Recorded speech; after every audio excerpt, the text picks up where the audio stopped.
Hello, I'm Avery. And I'm Julia. Today, we'll be discussing religious freedom and tolerance. These have both been very controversial subjects throughout history, and people in different groups have handled them in different ways. Today, we'll be taking a look into religious tolerance and freedom in the early 13 American colonies. We'll be answering the question, in the early 13 American colonies, which colony had the greatest amount of religious tolerance compared to its religious freedom? Firstly, let's start with the New England colonies. They consisted of Massachusetts, Connecticut, New Hampshire, and Rhode Island. Excluding Rhode Island, these colonies had the worst reputation when it came to religious tolerance and freedom. The Massachusetts Bay Colony was founded by a wealthy group of Puritans led by John Winthrop, a powerful Puritan leader. He and his clergy dominated the government there. They enforced religious conformity to Puritanism through strict laws and full-heartedly believed that nonconformity threatened their order. They reacted poorly to dissenters. One significant instance of this religious intolerance was in the 1692 Salem witch trials in Massachusetts. People believed that witches caused death and sickness within the colony, so they killed 19 women and scapegoated hundreds more for being witches on the grounds of their differences in lifestyle. Even when the English Parliament Toleration Act was passed in the colonies, which allowed dissenters to publicly worship, it barely ceased the discrimination from the clergy for years to come. While the Connecticut colony wasn't as bad as Massachusetts, it still lacked tolerance and religious freedom. It was founded in Hartford by Tom Hooker, who allowed more access to voting and church memberships. However, he upheld the same strict religious practices of the Puritans. For example, the blue laws of this colony stated that those who blasphemized God were put to death. Plus, the colony did adopt an act of securing religious freedom going to parliaments, but dissenters still experienced mild intolerance and discrimination. New Hampshire is another Puritan colony. It was actually under the control of Massachusetts for a while, but was formally recognized as its own royal colony in 1679. Strict Puritanism meant there was little and no religious tolerance, and absolutely no religious freedom.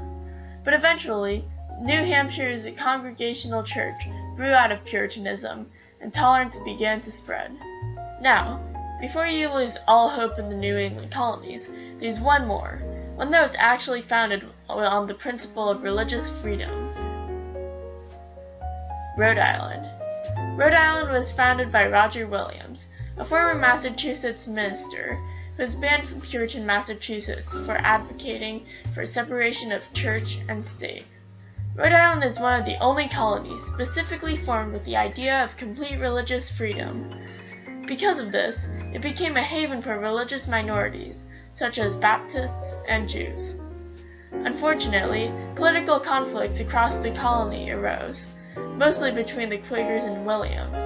Ironically, Williams wasn't very tolerant towards the teachings of Quakers. The middle colonies included New York, Delaware, Pennsylvania, and New Jersey, and contained a mix of different religions. These groups didn't always get along but learned to compromise over time. In some of these colonies, different religious groups lived in different parts of the colony to avoid conflict and live peacefully. Citizens learned that if they wanted to practice their beliefs freely, they had to give the same right to others. It wasn't embracing of their differences, but simply tolerating them.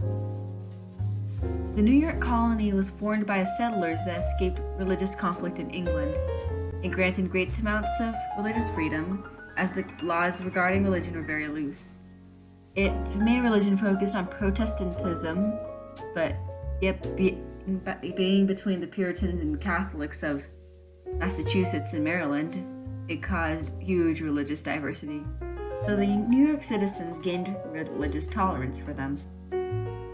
The Delaware Colony had similar religious diversity as New York. However, the tolerance was more prominent and more significant in this colony than in New York. The Charter of Delaware specifically stated in the law that the residents could worship what they wanted to without discrimination, like New York. This is evident in the fact that no single religion dominated the others, like in New York. On the other hand, the charter specified that only those who believed in Jesus would serve in the government.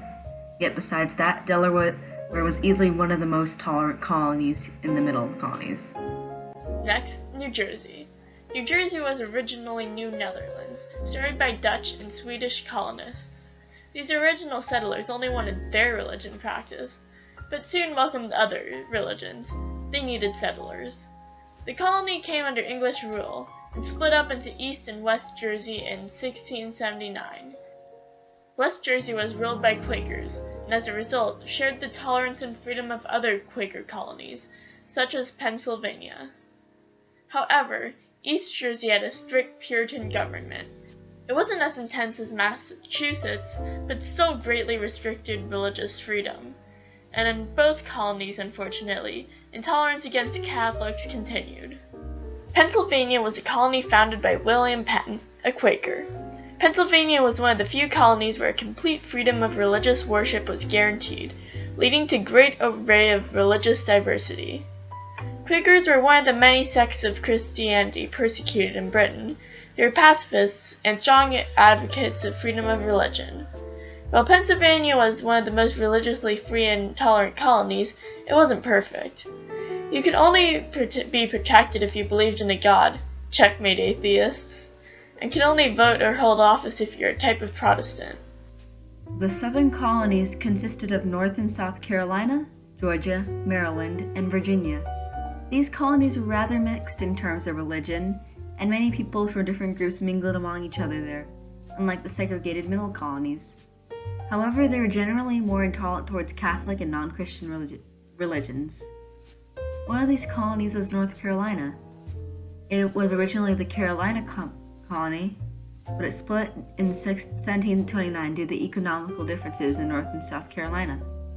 It was originally founded as a haven for the poor and oppressed, and in fact it passed religious freedom as early as 1672. Yet most importantly, it passed the fundamental constitutions of Carolina in 1669. In summary, it permitted any religion to reside peacefully, creating religious tolerance and freedom for all. However, only Christians could own land in this colony and be under the protection of the law. Through this law, people are allowed to discriminate against, hurt, or cause wrongdoing against non-Christians and get away with it. Meanwhile, South Carolina was also marketed as a safe harbor of religious freedom, and for the most part, it was. They had many types of religious groups such as Methodists, Baptists, Anglicans, Presbyterians, Evangelicals, and even Jews and Quakers. There was only one group not allowed to practice their religion, and they were, you guessed it, Catholics. And unfortunately, all property holders, no matter what their beliefs were, had to pay taxes to the Church of England. The colony of Georgia was founded by James Oglethorpe in 1732 with the main purpose to help debtors get out of jail to pay off their debts, unlike in other colonies. Because of its location, it quickly became a melting pot of religions.